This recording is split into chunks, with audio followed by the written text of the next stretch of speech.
Good morning everyone. आज हम chemistry में डिस्कस करते हैं क्लास 9th पे मोलिकुलर मास हम किसी भी एटम का कैसे निकालेंगे और हम मास कैसा निकालेंगे।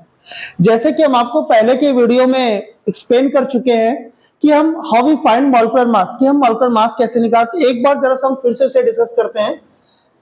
H का एटॉमिक मास 1 होता है, Na 23, कार्बन 12 होता है, ऑक्सीजन 16, नाइट्रोजन 14 और सल्फर हमारे पास होता है 32।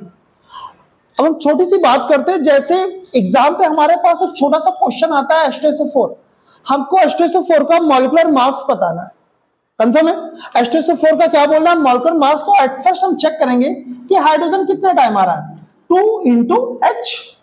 क्लियर?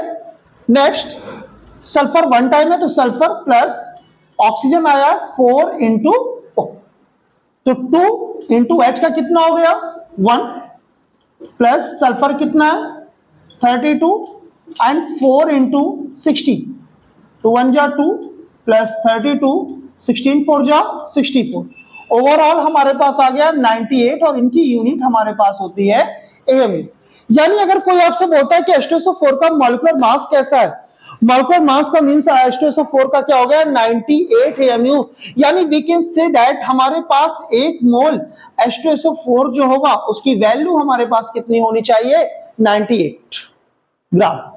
अंडरस्टैंड? चलिए उसी सीक्वेंस में हम आगे चलते। एक छोटा सा क्वेश्चन है, calculate the mass of the following. छोटा सा क्वेश्चन है, 0.5 मोल ऑफ नाइट्रोजन गैस का मास कितना होगा। चलिए फिर से हम करते क्या है, अपना फॉर्मूला यूज करते हैं। मोल का फॉर्मूला अगर किसी में कन्वर्ट करते हैं तो मोल का फॉर्मूला हमारे पास क्या होता है, ग्राम अपॉन मॉलिक्यूलर मास। क्या फॉर्मूला मैंने बोला, मोल is equal on gram upon molecular मास। हमको क्या निकालना है, मास निकालना है। मास का मतलब हमारे पास क्या आ गया, हमको ग्राम की वैल्यू चाहिए। ओके, तो we can write here gram is equal on mole into molecular mass. Gram is equal to mole into molecular mass. अब मोल हमारे पास कितना है 0.5 है, मॉलिक्यूलर मास N2 का दे रहा है। और अगर हम N2 की बात करते हैं तो एक N का मैंने आपको यहाँ पे 14 दे रखा है।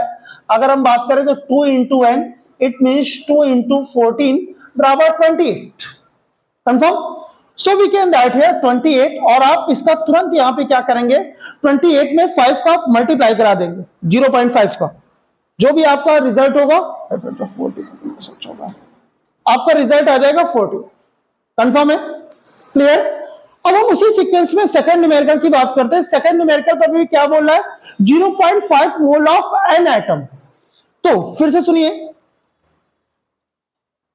0.5 मोल ऑफ एन एटम। हम फिर से अगेन ये फॉर्मूला लिखेंगे, mole is equal on gram upon molecular mass. हमसे मास पूछ रहा है, it means gram is equal to mole into molecular mass. Mole कितना है सेकंड क्वेश्चन पर हमारे पास 0.5 इनटू मॉलिक्यूलर मास एन का कितना हुआ। एन देखिए मैंने यहां पे साइड में शो कर रखा है कि एन का हमारे पास मास कितना होता है 14। सो हमारे पास यहां पे क्या हो गया 7 और इसकी यूनिट जो होगी बेटा ग्राम होती है। So we can write here is also भी ग्राम। कंफर्म है? चलिए दोनों न्यूमेरिकल आपको अच्छे से क्लियर हो गए। सेकंड अब हम बात करते हैं थर्ड न्यूमेरिकल की, जिसमें दे रहा है 3.011 into 10⁻23 number of an atom. अब हम यहां पर इस एन एटम को डिस्क्राइब करते हैं कि हम इसको कैसे डिस्क्राइब करेंगे। रोक देना थोड़ी देर, ready. Now we discuss about third question. इसमें हमसे बोला 3.01 into 10⁻23 number of N atoms. अब देखिए यहां पे आपको मोल या ग्राम पर नहीं दे रहा। मोल या ग्राम पर अगर आपको दे रहा होता तो आप तुरंत फॉर्मूला कन्वर्ट करते हैं कि मोल इज इक्वल ऑन ग्राम का मास अपॉन हमारे पास हो गया मॉलिक्यूलर मास। लेकिन यहां पर क्वेश्चन आपसे क्या बोल रहा है 3.011 into 10⁻23 number of N atoms. अब इसमें अगर हम मोल कन्वर्ट करते हैं कि हमारे पास मोल कितना होगा, मोल का रिप्रेजेंटेशन हमारे पास स्मॉल एन से होता है। तो हमारे पास फॉर्मूला क्या होता है, नंबर ऑफ पार्टिकल्स जितने भी प्रेजेंट है हमारे पास, number of particles divide by Avogadro number. Avogadro number की वैल्यू होती है 6.022 इंटू 10 का पावर 23। क्या वैल्यू है हमारे पास 6.022 इंटू 10 का पावर 23। अब हम ऐसे इसको मोल पे कन्वर्ट कर लेंगे।